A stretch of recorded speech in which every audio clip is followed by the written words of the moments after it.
fake HOA president vandalized a vet's SUV. Cameras caught it all in 4K. Have you ever trusted someone in charge only to discover they were a fraud wreaking havoc? In the quiet cul-de-sac of Willow Creek, a neighborhood free of HOA control, one woman's reign of deception turned a veteran's life upside down. Claire Thompson, the self-proclaimed HOA president, didn't just bend the rules, she shattered them, leaving a trail of destruction that would unravel her lies in 4K clarity. Claire had been a fixture in Willow Creek for 25 years, a charming retiree who greeted neighbors with cookies and smiles. She claimed to lead the neighborhood's HOA, collecting $60 annual dues, from trusting residents to maintain community standards. Her letters, printed on crisp letterhead, cited rules about lawn care, paint colors, and even mailbox designs. Most complied, assuming her authority was legitimate. But John Ramsey, a retired Marine who'd moved in 6 months ago, smelled something off. His corner lot, adorned with a flagpole and a modest SUV bearing a proud veteran sticker, became Claire's obsession. She sent him fines for unapproved vehicle parking and excessive flag height. Despite John confirming with his realtor that Willow Creek had no HOA, he ignored her notices, tossing them in the trash with a chuckle. That's when Claire's mask slipped. John's suspicions grew when his neighbor, Maria, a single mom who'd lived there a decade, mentioned she'd never seen Claire maintain anything beyond repainting the neighborhood sign green, hardly worth $60 a year per household. John dug deeper, contacting the county clerk. The truth hit like a grenade. Willow Creek's HOA had dissolved in 2009.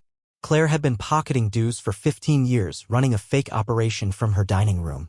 Enraged but strategic, John installed 4K security cameras around his property, sensing trouble brewing. He didn't know how right he was. One humid evening, as cicadas buzzed, Claire snapped. At 7:43 p.m., John's cameras captured her creeping onto his driveway, a tire iron in one hand and a can of red spray paint in the other.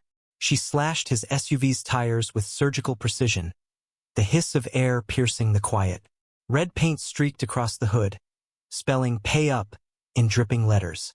She tore off the wipers, smashed a side mirror, and even keyed a jagged line along the veteran's decals, as if mocking his service.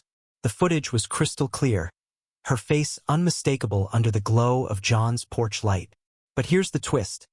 Maria's teenage son, Ethan, a quiet kid who'd been mowing lawns to save for college, witnessed it all from his window. He'd been suspicious of Claire too, after she'd fined his mom for a non-compliant garden gnome. Ethan recorded the vandalism on his phone, doubling the evidence. The next morning, John woke to the carnage. His SUV, a reliable companion through deployments and civilian life, was a wreck. Fury coursed through him, but his Marine training kicked insta-calm. Gather intel. He reviewed the footage, jaw clenched, as Claire's betrayal played out in high definition. He called the police, who arrived within the hour. Meanwhile, Ethan, shaking but determined, showed his video to Maria, who marched to John's house to share it. The two recordings, synced and undeniable, painted a damning picture. But Claire wasn't done digging her own grave. When the police confronted her, Claire stood on her pristine lawn, arms crossed, claiming John's SUV was an eyesore that violated HOA standards. She doubled down, insisting she had the authority to enforce compliance, and that John's refusal to pay fines justified her actions. The officers, unimpressed, showed her stills from the footage. Her face drained of color, but she pivoted, accusing John of harassing her by installing cameras. The police weren't buying it.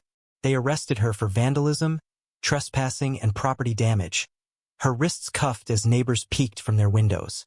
Ethan's video, shared on the neighborhood's private Facebook group, sparked an uproar. Residents who'd paid Claire for years felt betrayed, their trust shattered like John's SUV windows. The fallout was swift and merciless. A neighborhood meeting held in Claire's own driveway as a poetic jab revealed the depth of her scam.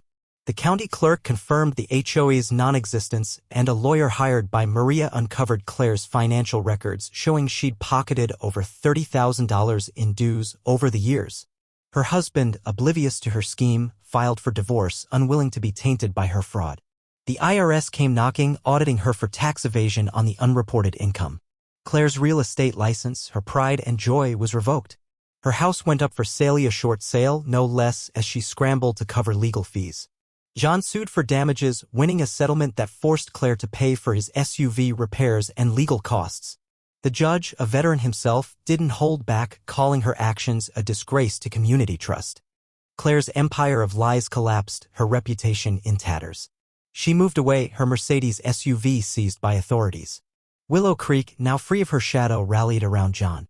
Neighbors helped repaint his SUV and even crowdfunded a new flagpole taller than Claire's approved height.